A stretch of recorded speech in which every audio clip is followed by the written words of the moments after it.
All right, so continuing on with the sprouting experiments, I did an 8.5 hour soak on these ones. So normal mesh lids, everything else the same, and then I've got our new screens, which I may have just accidentally did. New, yeah, those no. So we've got two screens here. These are the commercially produced ones, and apparently, I did one of our homemade ones. It's just I'll show you here. I'll open up. It's just cut. Yeah, obviously. But as I showed you before, I was tired of losing alfalfa seeds, so this just cut to fit.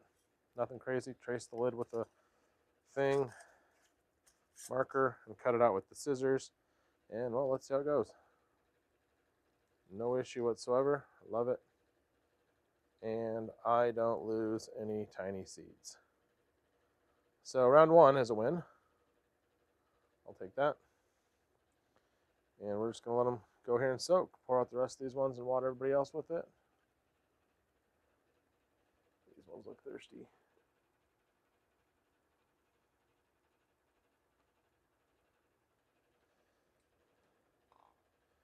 And this one's a little more.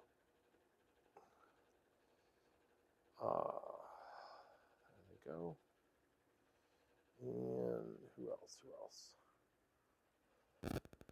But that's what's kind of fun with this, is doing this many. I'm like, everybody's getting watered. Lots of water. So now that these are setting here for the 8.5 hour soak, I put them up on a warmed rack.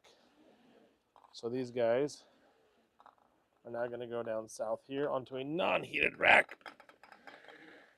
All right, those don't break anything. And they're going to camp there. Our last ones took us, they were 5 days for the overnight. 1 hour soak was 5.5. What erase pen, not Sharpie. And then these ones were 6.5 days. So we're not going to do here and 8.5 hour. Our start date is the 3/25.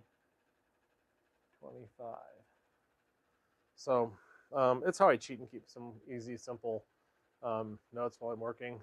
You can see our wheat grass here did a 9-hour soak on 3/11, and this is way ready to harvest. These are again our done ones that are going to go slowly out to the chickens. They have all been soaked tonight, so they're wet. Get them nice and plump before harvest, and also right before we send them out to the chickens.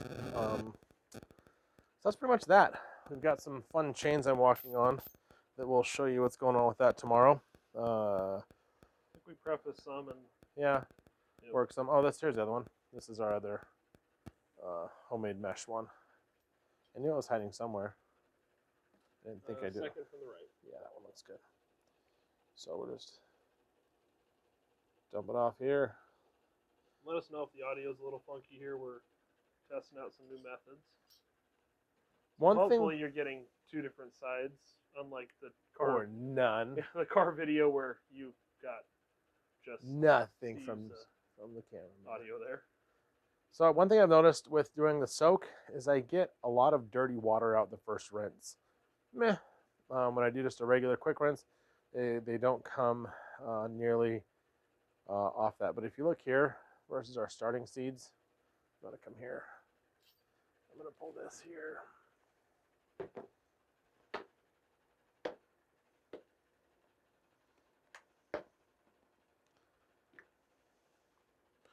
So you can see we've definitely bulked up in size, which is helping with that straining. But I think some of those darker ones may bleach off a little bit in the water. I don't know. Lots of things I don't know. I just tell you the crazy things we do that work and don't work and fail miserably. So yeah, I guess that's about it. So we'll get to this tomorrow, weather permitting. And I think that's really it.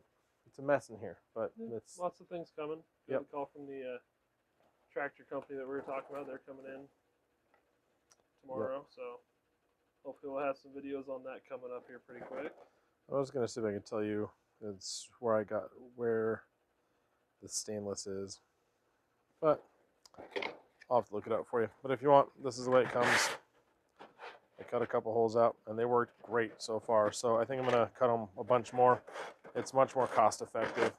I do recommend, as I finish making all this noise, getting the stainless steel rings for your canning jars. I think we got ours through Trulieve, but good luck. There was, after COVID hit, I think they're based out of Salt Lake, an earthquake hit their facility, knocked a bunch of stuff down. So they're even behind here. 8 earthquakes in the same day. Yeah, so they're a little behind, but we like them. They're good stuff. Recommend the canning lids that they supplied us with. They're awesome, and I like the wire racks. We have a second set in the back. They're a lot flimsier, so if you have an option, get the thicker gauge. But I found that drainage is just way worth it. So if you see them out there, I know my wife bought the back ones from Dollar Tree as a cheap when we were really poor, really poor. They weren't good as cookie rats, okay, but not heavy duty enough for these. Yep. Any rate, and then tomorrow we'll probably do a little bit of harvesting these done pea sprouts. They're delicious. Have you tried these yet, cameraman? No. They are delicious. I've been knocking out all sorts of stuff the last 2 days. Ah! Juggle equipment. That's a microphone receiver under my arm. So, I don't know what that looks like. It's nice and pretty. yeah, super dark. Good color. And I think I like these like on my ethnic food from a, Asian country. A little stir fry. It tastes like a pea. So those are getting done tomorrow. Along with wheatgrass, more juice into that. So yeah, here's your quick update for the day. Until next time, safety's third.